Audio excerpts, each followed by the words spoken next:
ठीक है guys, now this is one more type of partial fraction question where one of the denominators has a power 2, one of the denominators has power 2, मतलब square में है। तो ऐसे types के questions को कैसे सॉल्व करते हैं? तो इसका स्टैंडर्ड पैटर्न है, अगर तुम्हारा पावर 1 है तो तुम उसको सिर्फ एक बार लिखोगे। कितनी बार लिखोगे? एक बार। सेकंड, इसको भी तुमने एक बार लिखेंगे क्योंकि इसका पावर भी, इसका पावर 2 है, राइट? जिसका पावर 2 है उसको तुम 2 बार लिखोगे। कितनी बार लिखोगे? और सेकंड टाइम में स्क्वायर लगाओगे। गेटिंग इट और नॉट? बस this is the only point here. इसको सिर्फ पार्शियल फ्रैक्शन तक सॉल्व करना है,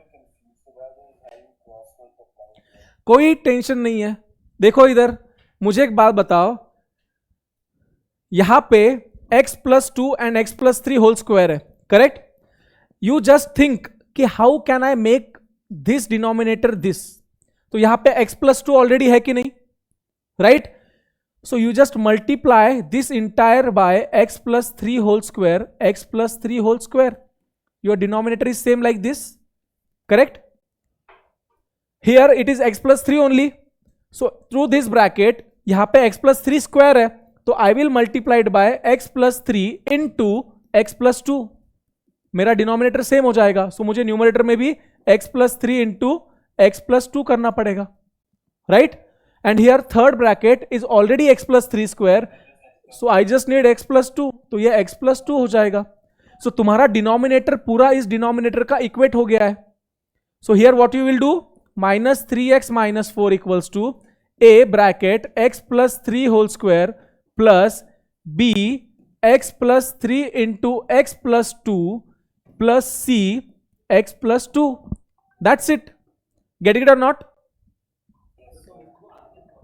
Now इसको आगे कैसे सॉल्व करेंगे? We will use the same logic. First what we will do? We will put x का वैल्यू as -3 here. तो ये ब्रैकेट 0 हो जाएगा, करेक्ट? और ये भी 0 हो जाएगा, तो यू विल गेट c का वैल्यू। यस और no? When you put x का वैल्यू लेट्स से -2, सो ये ब्रैकेट भी 0 हो जाएगा, ये ब्रैकेट भी 0 हो जाएगा, a का वैल्यू मिल जाएगा। Now then you know a, you know b, put those two values here and put x का वैल्यू 0। समझ में आ रहा है कि नहीं? तो तुमको c का वैल्यू भी मिल जाएगा।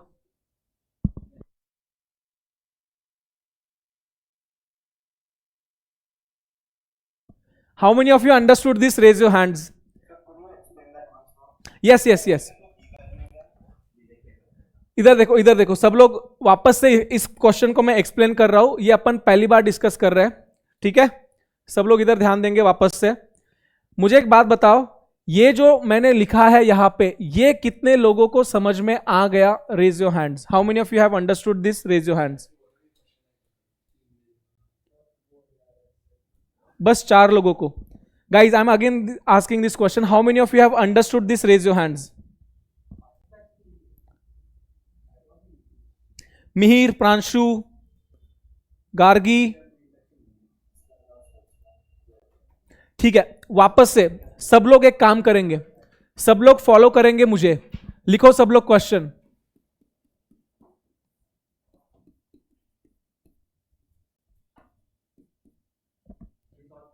सब लोग क्वेश्चन लिखेंगे। लिखो ये वाला पार्ट लेफ्ट हैंड साइड में, ठीक है?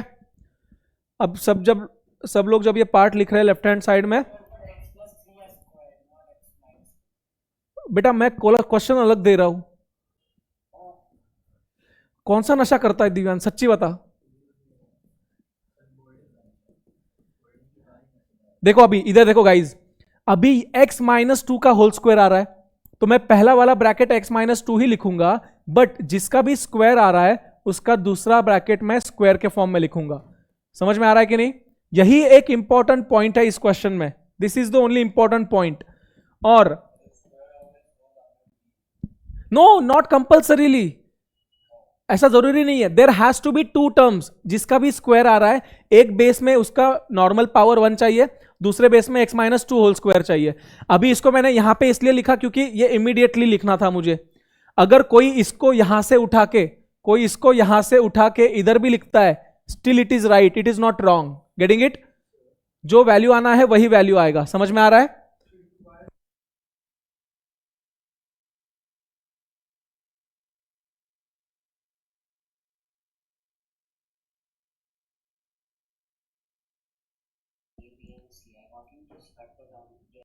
हाँ वेट वेट वेट, आगे उस पे ही जा रहे हैं हम, टेंशन मत लो। इधर देखो, अभी सब लोग इधर ध्यान देंगे। यहां पे सिर्फ x माइनस टू का टर्म है, लेकिन यहां पे डिनोमिनेटर में x माइनस टू स्क्वायर है, तो इसको मैं x माइनस टू से मल्टीप्लाई कर दूंगा एंड x प्लस थ्री से भी मल्टीप्लाई कर दूंगा। अगर मैंने डिनोमिनेटर में मल्टीप्लाई किया तो मुझे न्यूमरेटर में भी मल्टीप्लाई करना पड़ेगा कि नहीं करना पड़ेगा? करेक्ट। यहां पे x minus two whole square है, यहां पे x minus two whole square है, तो यहां पे मुझे x प्लस थ्री से मल्टीप्लाई करना पड़ेगा, यहां पे x प्लस थ्री से मल्टीप्लाई करना पड़ेगा। यहां पे x प्लस थ्री दिया हुआ है, तो यहां पे मुझे x minus two whole square से मल्टीप्लाई करना पड़ेगा, यहां पे x minus two whole square से मल्टीप्लाई करना पड़ेगा। कितने लोगों को यह समझ में आ गया? Raise your hands. देखो मैं वापस से पूरा क्वेश्चन एक्सप्लेन कर रहा हूं, आई वॉन्ट ऑनेस्ट आंसर्स। कितने लोगों को समझ में आ गया? Correct, very good. Next part देखो, डिनोमिनेटर तो सबका सेम हो गया, इसको नीचे बाद में लिखने की जरूरत नहीं दोबारा, तुम न्यूमरेटर को ही ठीक से लिख लो, x minus two x plus three plus B times x plus three plus C times x minus two whole square, ठीक है? और इसका न्यूमरेटर है 2x प्लस फाइव, ठीक है? अभी एक काम करते हैं, पहले जो सिंगल सिंगल ब्रैकेट्स है ना उनको सॉल्व करने का, हमेशा जो सिंगल सिंगल है, करेक्ट, सिंगल लोग सुखी होते हैं, उनको सॉल्व करना इजी होता है, करेक्ट। सो पहले मैं बी को सॉल्व करने की कोशिश करता हूं। सो सी टू फाइंड बी, देखो मैं x को 2 ले लेता हूं, I will take x equals to 2, correct. तो देखो यहां पे भी ये ब्रैकेट जीरो हो जाएगा, यहां पे ये ब्रैकेट जीरो हो जाएगा, I will be left with what, b into two plus three equals to 2 into two plus five, so I will get 9 equals to 5b। So b का वैल्यू कितना आ गया? 9/5 बेटा, 9/5, correct. Okay, now I will find c। To find c I will put x equals to -3। तो देखो मेरा ये वाला ब्रैकेट भी जीरो हो जाएगा, ये वाला ब्रैकेट, ये वाला ब्रैकेट भी जीरो हो जाएगा, तो मुझे c मिल जाएगा कि नहीं? Correct. So c equals to 3 -3 -2, तो ये क्या हो जाएगा? c times -3 -2 whole square equals to 2 into -3 plus 5। देखो ये वाले इक्वेशन में मुझे -3 पुट करना पड़ेगा, राइट? सो यहां पे क्या आ जाएगा? -6 plus 5 is -1 equals to 5 square 25, so c 25, so c की वैल्यू -1/25 आ जाएगी। गेटिंग इट और नॉट? कितने लोगों को समझ में आ रहा है? Raise your hands. यहां तक कितने लोगों को समझ में आया? दो बेटा, जैसे हमने b सॉल्व किया same to same c solve किया है। c सॉल्व करने के लिए मुझे b को जीरो, हाँ तो a भी तो जीरो हो जाएगा ना उसमें, -3 + 3 कितना होगा? 0, तो a भी खत्म हो जाएगा उसमें। Yes, getting it? इसलिए बोला हमेशा सिंगल वालों को पहले सॉल्व करेंगे, ठीक है? नाउ नेक्स्ट, अभी नेक्स्ट वाला थोड़ा इंपॉर्टेंट है। इंपॉर्टेंट क्यों है? क्योंकि इसमें हमको a ढूंढना है, और अगर हमको a ढूंढना है तो हमको b और c की वैल्यू यहां पे पुट करनी पड़ेगी, क्योंकि यहां पे अगर मैं 2 पुट करूंगा -3 पुट करूंगा तो 0 हो जाएगा, तो a की वैल्यू मिलेगी ही नहीं। तो मुझे क्या करना पड़ेगा? b और c की वैल्यू पुट कर देनी पड़ेगी। सो a के लिए x को मैं 0 पुट करता हूं, x को क्या पुट करता हूं? 0, तो यहां पे बचेगा -2, यहां पे बचेगा +3, प्लस b की वैल्यू क्या आई थी? 9/5 ब्रैकेट इंटू 3, प्लस c की वैल्यू क्या आई थी? -1/25 ब्रैकेट -2 स्क्वायर इक्वल्स टू, देखो x को 0 पुट कर दिया, this is equals to 5। Getting it और not? Now when you simplify this, see your entire equation is in one variable, yes और नो? अभी यहां पे तुमको इसको ऐड सब्ट्रैक्ट करके सॉल्व करोगे तो तुमको a का वैल्यू मिल जाएगा। समझ में आया अवानिश?